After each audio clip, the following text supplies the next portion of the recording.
देखिए, मुख्यमंत्री नीतीश कुमार की इन दिनों एक्टिविटी पर तमाम विपक्ष के लोग हैं वो हमलावर होते हुए नजर आए और लगातार अपने सोशल मीडिया पर वो वीडियो को पोस्ट करते हुए नजर आ रहे हैं। वैसे में आज बिहार सरकार के मंत्री अशोक चौधरी भड़कते हुए नजर आए। इस तरीके से पीला गमछा यानी कि प्रशांत किशोर पर भी हमलावर हुए हैं, तो वहीं नेता प्रतिपक्ष तेजस्वी यादव के बोल और वीडियो को लेकर सीधे उन्हीं पे सवाल खड़े कर दिए कि सत्ते की होड़ में, लालच में इस तरीके से वीडियो जारी कर रहे हैं और नीतीश कुमार इस तरीके से महिलाओं को अग्रसर करते हैं। आखिर महात्मा गांधी जिस विचार से चलते हैं उस विचार से नीतीश कुमार भी चलते हैं और सीधे तौर पर तेजस्वी यादव पर अशोक चौधरी भड़कते हुए नजर आ रहे। पहले उनके बयानों को सुनिए। पीला पीला गमछा लगा के घूमते हैं और एक तेजस्वी यादव जी हैं नेता, तो इनका काम ही है।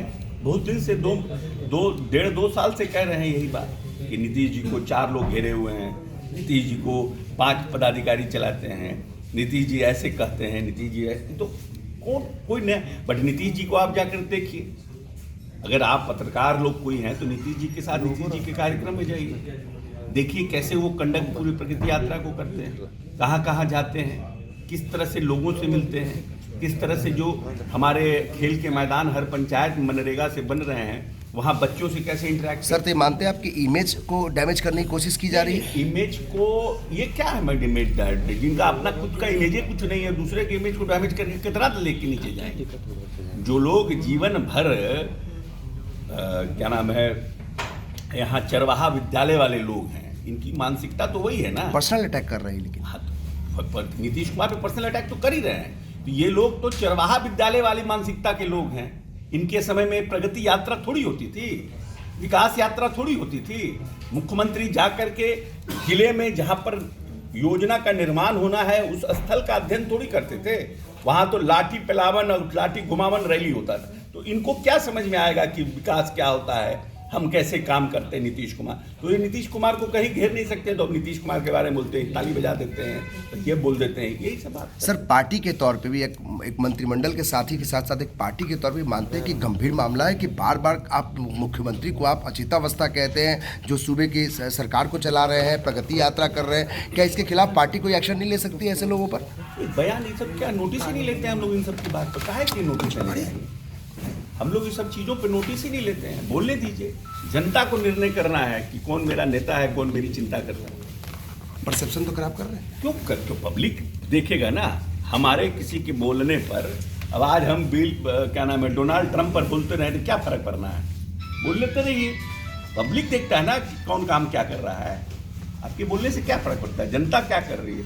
प्रगति यात्रा में नीतीश कुमार को देखने के लिए जनता कितनी खड़ी रहती है, जनता का क्या उम्मीद है देश के मुख्यमंत्री, प्रदेश के मुख्यमंत्री से, और वो मुख्यमंत्री वो काम कर रहा है कि नहीं, ये इंपॉर्टेंट है ना, कि क्या तेजस्वी बोल रहे हैं वो इंपॉर्टेंट है। सर, बीपीएससी अभ्यर्थी चार्ज हुआ, कई लोगों को वो इशू रिजॉल्व हो गया है। हाई कोर्ट से न्यायालय ने भी उनको इंटरटेन नहीं किया है। ऑलरेडी पीटी का रिजल्ट आ गया है। अब हम 10-5 जो लोग हैं, 2000-4000 लोग हैं, उनकी चिंता नहीं कर रहे हैं। जो लोग ने पीटी दिया है, जहाँ पर गड़बड़ी हुई थी या जहाँ पर गड़बड़ी की शिकायत थी, वहाँ पर हम लोगों ने री एग्ज़ाम किया है। ऑलरेडी रिजल्ट आ गया है। जो लोगों की बहाली होगी बीपीएससी अपना निर्णय करेगा। सर, जिला प्रशासन ये कह रही है कि कुछ लोग जो हैं वो अंदर से उकसा रहे हैं बच्चों को, छात्रों को। क्या मानते हैं कि इस तरह की जांच होनी चाहिए? हो सकता है कोई पॉलिटिकल मैनेज लेने के लिए कर रहे हैं, कुछ लोग कर रहे होंगे। देखिए, क्योंकि नीतीश कुमार जी ने कह दिया है कि हम 10 लाख नहीं, हम 12 लाख नौकरी देंगे, और उस पर सरकार काम कर रही है, चाहे बीपीएससी हो, टेक्निकल एग्जामिनेशन हो, जेई की बहाली हो। अभी हमारे यहाँ 4 तारीख को लगभग 7-7.5 हज़ार गई। तो ये विपक्ष को अच्छा नहीं लग रहा है।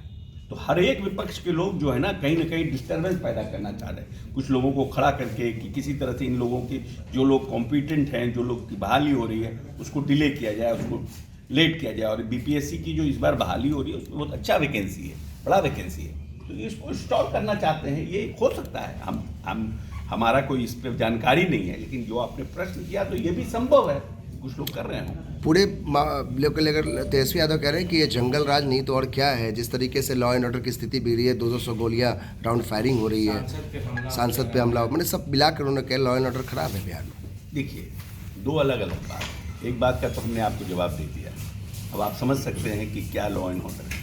हम एमपी नहीं रहे, हम कुछ भी रहे, लेकिन हम किसी आदमी के ज़मीन पर जाकर झंझट करेंगे तो naturally he will react because he has to save his land.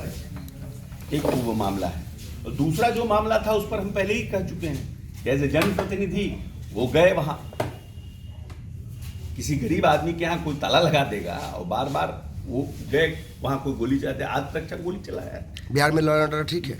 बिल्कुल लॉ एंड ऑर्डर का कहीं कोई एक, आज आप बताइए ना, ये जो लोग लॉ एंड ऑर्डर पर प्रश्न उठा रहे हैं, एक भी डॉक्टर था बिहार में? कितने डॉक्टर का अपहरण हुआ था? लोग भूल गए कि किन परिस्थितियों का बिहार था, कितने राइफल गाड़ियों से निकला रहता था खिड़की के बाहर। एक भी आप बिहार में बता दीजिए कोई राइफल निकाल करके घूमता हो। क्या है law and order? What is law and order? How can you explain law and order? और कोई भी एक भी रंगदारी मांगने के लिए कोई अपराधी रंगदारी मांग सकता है क्या इस प्रदेश में? सरस्वती पूजा का 5 रुपए का कोई जबरदस्ती किसी व्यापारी से चंदा काट सकता है क्या इस प्रदेश में? What is law and order? आप बोल रहे हैं लॉ एंड ऑर्डर खराब हो गया। किन परिस्थितियों का बिहार आपने छोड़ा था, आपके माता पिता ने इस प्रदेश में?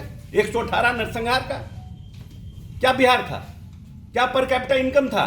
क्या विकास दर था बिहार का? कितनी बिजली थी? कितना सड़क था? आप बोल रहे हैं क्योंकि आपको सत्ता में आना है तो कुछ भी आप बोल दीजिए, तो थोड़ी कोई जनता बाई करेगा। लोगों को पता नहीं है कि बिहार में 19 साल में नीतीश कुमार ने क्या किया है। सर, राहुल गांधी कह रहे हैं कि 90 के दशक के बाद दलित और पिछड़ों का विश्वास तो सब सही बोल रहे हो, ये तो भाई सही बात बोल रहे हो।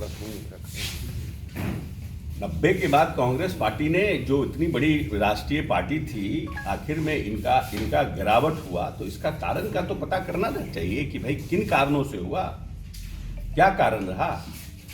जिनको वोट देने का अधिकार था उनमें नेता ही नहीं किए।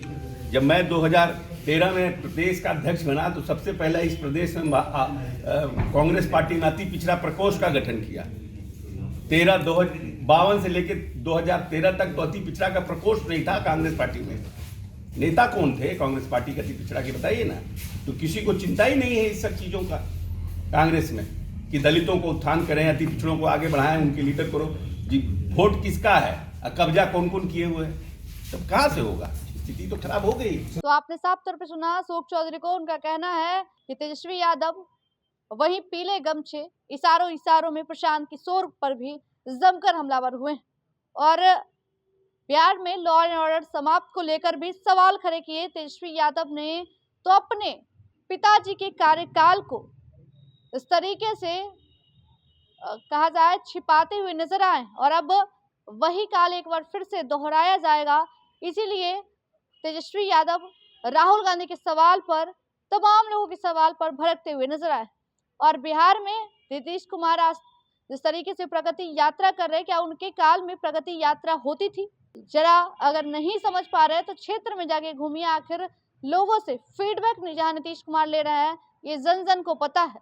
और जो सांसद, दलित सांसद पर इस तरीके से ग्रामीणों के द्वारा जो उन पर व्यवहार हुआ, उसको लेकर भी उन्होंने बड़ा खुलासा करते हुए नजर आ रहे हैं कि जमीन विवाद को लेकर टिप्पणी करना कहीं ना कहीं उन्हें भारी पड़ चुका है, क्योंकि वहां प्रशासन थी, स्क्वाड गार्ड भी लेके जा सकते थे, लेकिन बिना परमिशन के उस क्षेत्र में जाते हैं और अकेले, तो इसका भुगतान तो उन्हीं को करना पड़ेगा। फिलहाल क्या लग रहा है आपको, कमेंट सेक्शन में जरूर बताएं। फिलहाल के लिए देखते रहिए न्यूज़। मैं प्राची पटना, धन्यवाद।